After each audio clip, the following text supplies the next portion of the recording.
ಸಂಸಾರದಾವ ನಲಲಿತಲೋಕ ತ್ರಾಣಾಯ ಕಾರುಣ್ಯಘನ ಘನತ್ವಂ ಪ್ರಾಪ್ತಸ್ಯ ಕಲ್ಯಾಣಗುಣಾರ್ಣವಸ್ಯಂ ವಂದೇ ಗುರು ಶ್ರೀ ಚರಣರವಿಂದಂ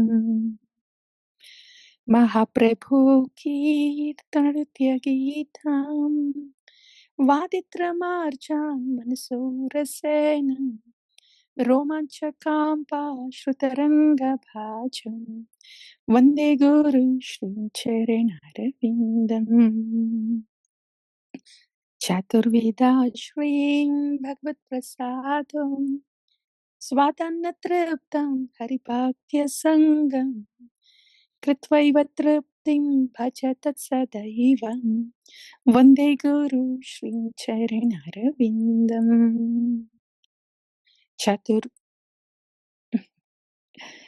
ಶ್ರೀ ವಿಗ್ರಹಾರಾಧನ ನಿತ್ಯನಾದ ಶೃಂಗಾರ ತನ್ಮಂದಿರಮಾರ್ಚನಾದಂ ಯುಕ್ತಸ್ಯ ಭಕ್ತಾಂಶ ನಿಯುಂಜತೋಪಿ ವಂದೇ ಗುರು Shri ಚರಣರವಿಂದಂ Shri Radhika ಮಾಧವಯೋರಪಾಯೋ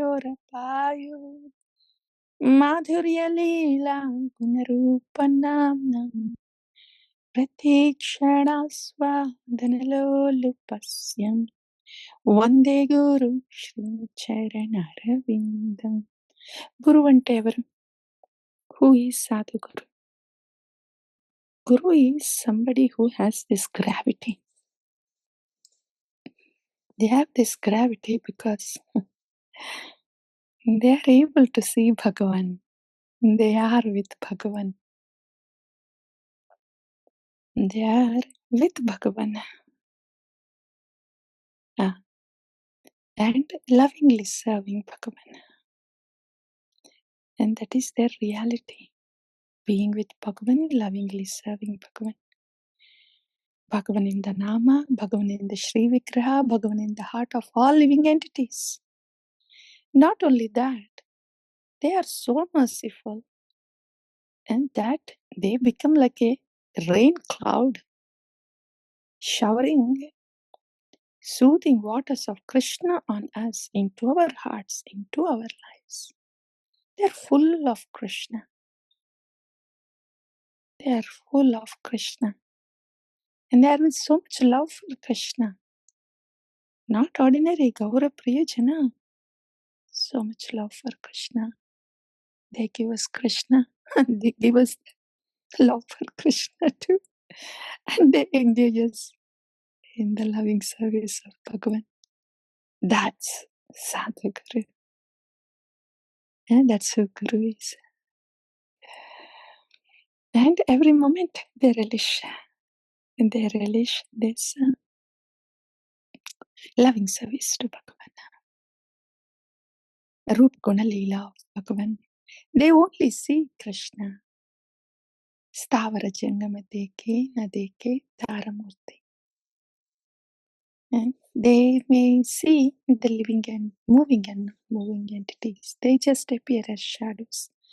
But what they actually see is Ishta Devata Spurti. They actually see their Ishta Devata everywhere. Everywhere. Everything and everyone just becomes a beautiful background, that's all.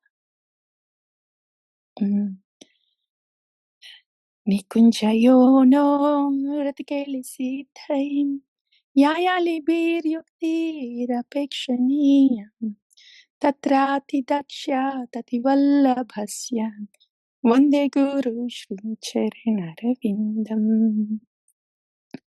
Dakshatharittvena samasta shastrai yuktastada bhavyatena sadbhihim Kintu prabhuya priyaiva tasyam vande guru shri charanarvindam. And this Sadhu Guru is the Radhika Priyasaki.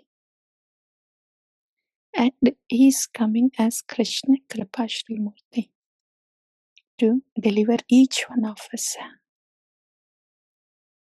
In this way, Yasya prasadam bhagavat prasadam यस्या प्रसादो न गति कुतोऽपि ध्यायां तु वां तस्य यस्य त्रिसन्ध्यम्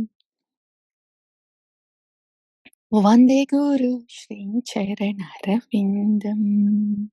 So in this way, the mercy of Bhagavan, all the mercy of Bhagavan is coming in the form of the Sadhu Guru, mercy of Sadhu Guru.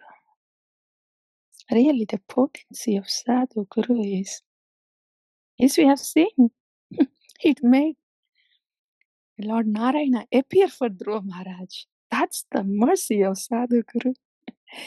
He makes the Lord manifest in the heart. Shri Guru Bhyo Namaha.